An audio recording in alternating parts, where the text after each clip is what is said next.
Welcome to The Explainer. Today, we're tackling something none of us ever want to go through. But let's be real, a lot of us probably will at some point. I'm talking about that sudden, jarring sound of crunching metal, the total shock and disorientation of a car crash. In that split second, you're incredibly vulnerable. But here's something you probably didn't know. The literal second your car comes to a screeching halt, this massive, totally hidden regulatory world steps in. Look, nobody wakes up eager to read 200 pages of towing laws, right? So we did it for you.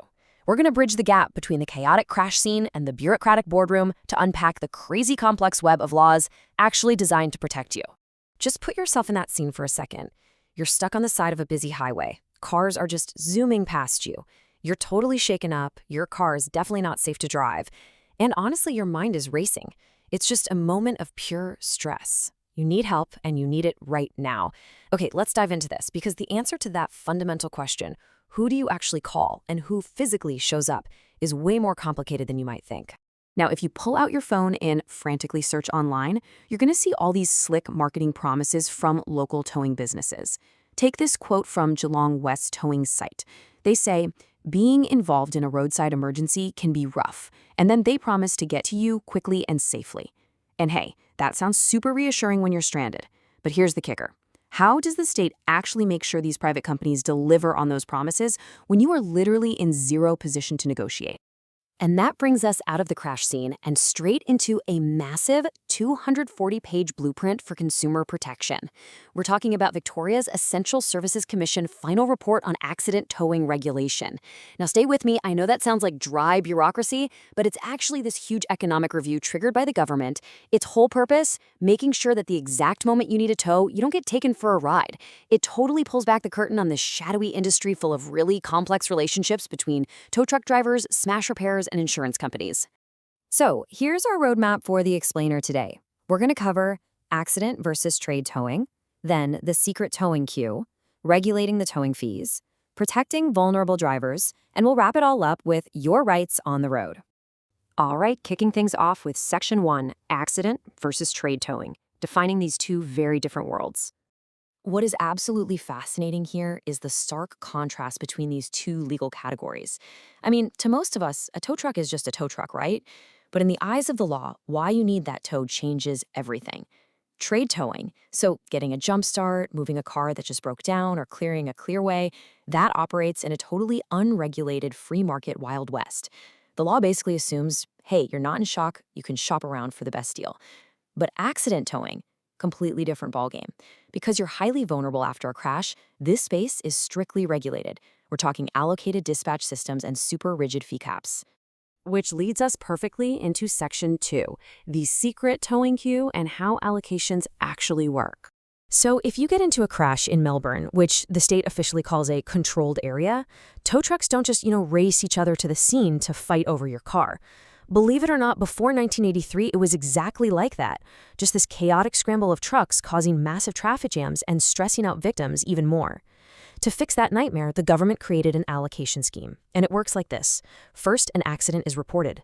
Then, an official behind-the-scenes roster system assigns that job to the very next towing depot in the queue for that specific zone. Finally, that depot sends out a licensed truck. Boom. You get an orderly rescue, and only one operator has the exclusive right to help you. But hold on a second, let's pause and ask a pretty critical question here. What if the depot whose turn it is on that list happens to be physically miles and miles away from where you just crashed? And this brilliantly illustrates the big modern challenge the Essential Services Commission figured out. Under the current depot-based roster, a tow truck could literally be driving right past your crash, but they can't stop and help you because the job was just assigned to a depot way across town. Plus, the ESC noted that a lot of drivers actually park their trucks at home anyway, not at the actual depot.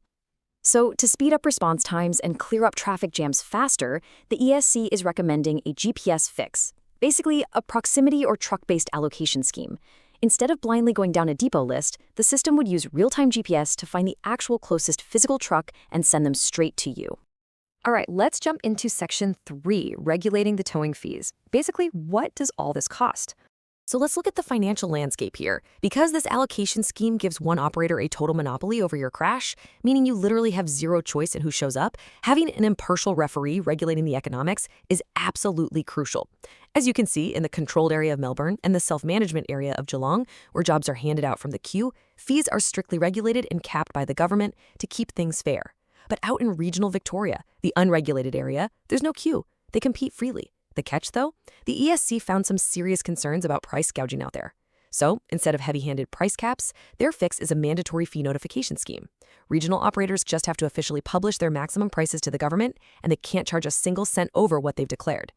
Moving right along to Section 4, protecting vulnerable drivers as they navigate the aftermath. Now, the ESC report highlights this super fascinating, kind of messy web of business interests. Accident towing does not happen in a vacuum, guys. A lot of times, tow truck operators have really tight commercial ties or even co-ownerships with smash repairers. Because of that, the regulator has to step in and ban something called touting. Touting is strictly illegal. It's what happens when a driver uses the high-pressure, chaotic environment of a crash to aggressively solicit business, basically pressuring you to get your car fixed at their buddy's auto shop. The law rightly recognizes that the side of a busy highway literally minutes after you've been in a wreck is absolutely the worst time and place to make a massive financial decision about auto body repair. And finally, let's wrap up with Section 5, your rights on the road, empowering you as the consumer. So the crucial point is knowing exactly what to do the moment those flashing amber lights pull up. Before that driver can even hook up your car, you have to sign an authority to tow docket. And the ESC wants to make darn sure you know your rights before your pen even touches the paper. First, check that tow destination. You do not have to go to the driver's preferred shop. You can have your car towed right to your own driveway, a secure depot, or wherever your insurance company tells you. The ESC is actually pushing to stick a plain English info sheet right on the back of this docket to spell out these options clearly. Oh, and they also warn you to watch out for unauthorized secondary tows. That's when someone moves your car from the first drop-off spot to somewhere else entirely without getting your explicit written permission first. Don't let that happen. Look, I know staring down 240 pages of an Essential Services Commission report sounds like just a giant mountain of dry economic data and legal jargon. But what it actually represents is so vital. This regulation literally takes the absolute chaos and extreme vulnerability of a crash scene and turns it into a protected, orderly process.